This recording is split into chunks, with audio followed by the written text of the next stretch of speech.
Hey guys, and welcome back to another video. Welcome back to the channel. This is going to be a match preview of Crystal Palace versus Chelsea ahead of Chelsea's clash against them in the Premier League this Saturday.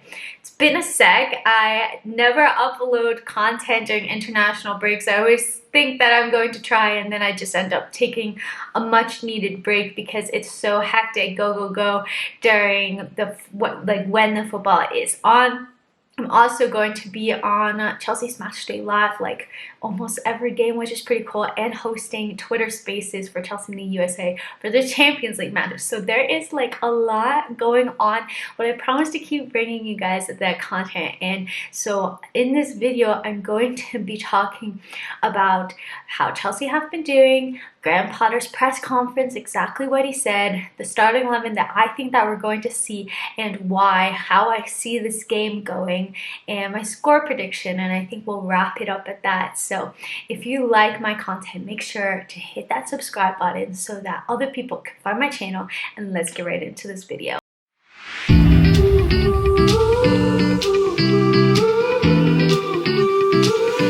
Looking first at Chelsea's form going into this match, as I kind of like to do. In the Premier League, they have 3 wins, 1 draw, 2 losses. And in the Champions League, because I think it's a bit relevant, they have 1 draw, 1 loss. So really not in the best of form going into this match. Graham Potter is obviously just taking the wheel. It's his first Premier League game in charge, but there is a lot to change. I thought that we saw some very positive signs in the game against RB Salzburg. The team didn't have so much time to train with him, but they already looked like they were trying to move the ball a bit quicker. We saw that it was kind of like a back 4 out of possession, back 3 in possession, with Raheem Sterling almost playing as a wing back that just never really got back. I thought that was a very interesting formation, and I think that we're going to see a lot of interesting formations under Graham Potter, so I'm excited to see that.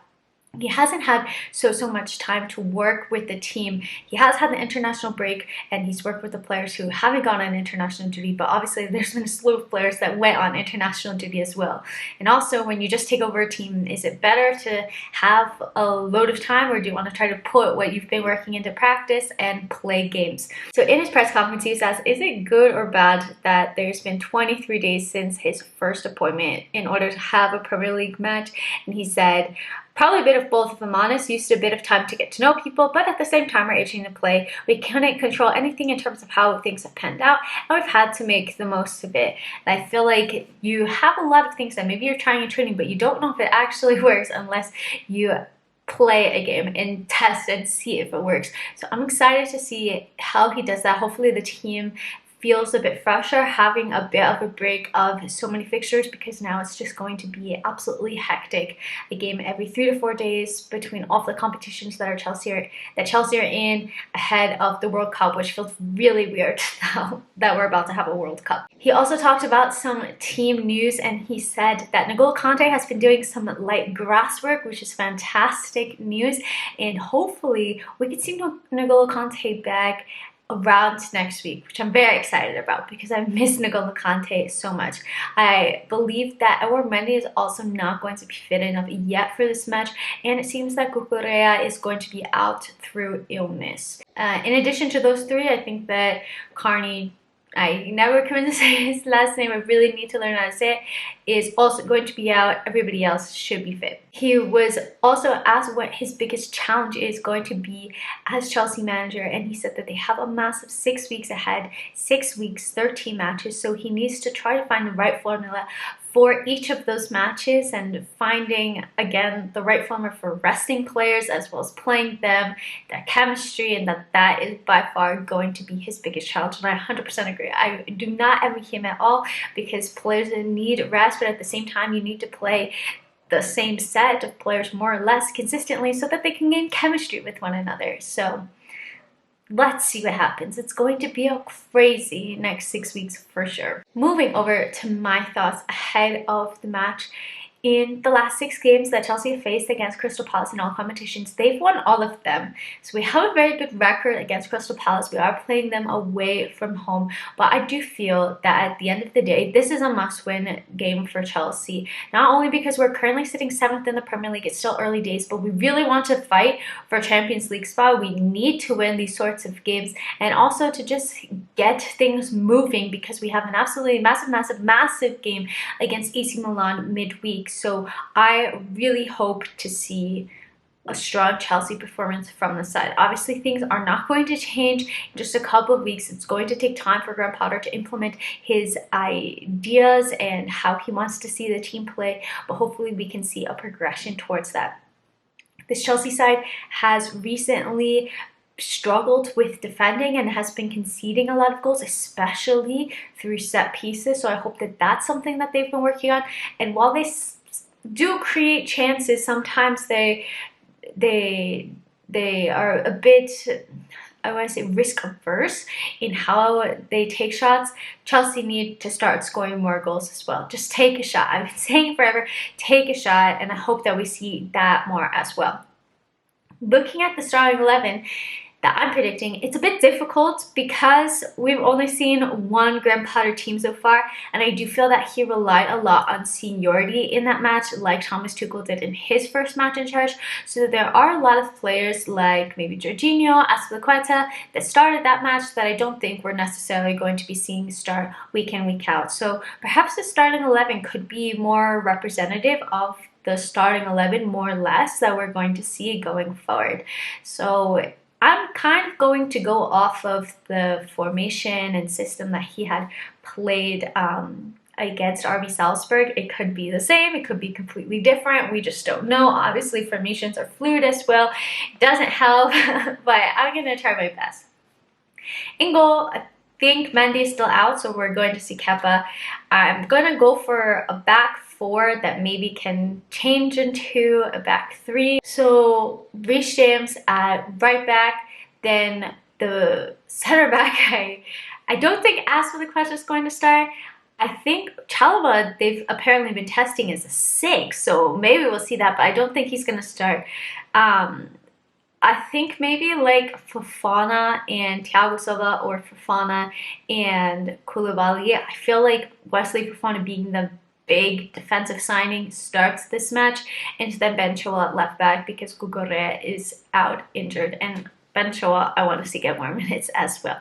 So if I had to choose, I think I'm going to go Reece, Fofana, Thiago Silva, Chilwell. We did see versus RB Salzburg that we can get punished if we don't have center backs with pace. Obviously, Fofana, Chilwell, Reece James all have a lot of pace. Thiago Silva reads the game really well, but perhaps we'll see Koulibaly in there. Going to be an interesting one.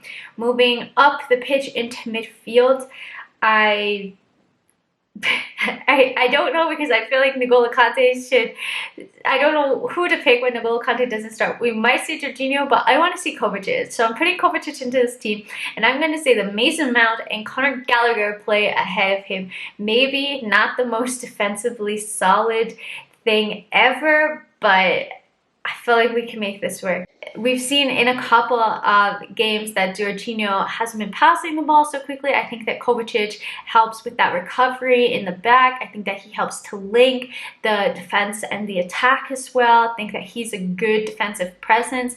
Ideally, I would love to have somebody more defensively minded as well next to him, like N'Golo Kante. But for now, I think Conor Gallagher, Mason Mount, like I would love to see them as aides, because I think that they could really excel. And then further up the pitch, I think that Raheem Sterling is basically nailed on at this left wing. People are saying that he was playing like a left wing back-esque role against RB Salzburg, so the forward on that left side. And I think that we're probably going to see Aubameyang and Kai Havertz start. I would personally love to see Borja start, because I feel like when he came on versus Salzburg, and just when he's come on in general in the past couple of matches, he's been creating something. He's been a target for the other Chelsea players to try to reach and to target in the games. And I feel like he's been really positive, and maybe a little bit rusty just because he hasn't played with the team so much, but he's brought exciting little glimpses here and there. So I think if he's given a proper run in the team, like he could do absolutely fantastic as well. So I personally would want to see Sterling, Broja, Havertz. Maybe bring Aubameyang on at like the 60-minute mark, but I have a feeling we're probably going to see Aubameyang in this match. As for score prediction, I think I'm going to go 1-2 to Chelsea. I really hope that we get a win. I think we might concede because we're still kind of feeling out this new system. Zaha is in incredible form as well, so I wouldn't be surprised if he scores one. But I think all in all, hopefully, we can get the win. We have a good record versus Crystal Palace. The team is going to be motivated, hopefully, to do well under Graham Potter and to start getting more wins under their belts in the Premier League, in the Champions League. Just try to start stringing some wins together, and then it becomes easier as well. So hopefully this rest has been good for them, and we'll see a more rejuvenated Chelsea side tomorrow. And I'm really excited about the match. It's been a while since I've had my weekends pretty packed with football, so I'm very excited for it. What are your score predictions? How are you feeling about the match? Let me know in the comments down below. If you like this video, make sure to drop it a like as well so that other people can find my channel, and make sure to subscribe because I have literally loads and loads and loads of content. I've already mapped out everything for the month of October. I'm psycho, so make sure to subscribe to the channel as well. I hope that you guys have a great rest of your day, evening, whatever time you're watching this, and until next time, I'm out. Bye!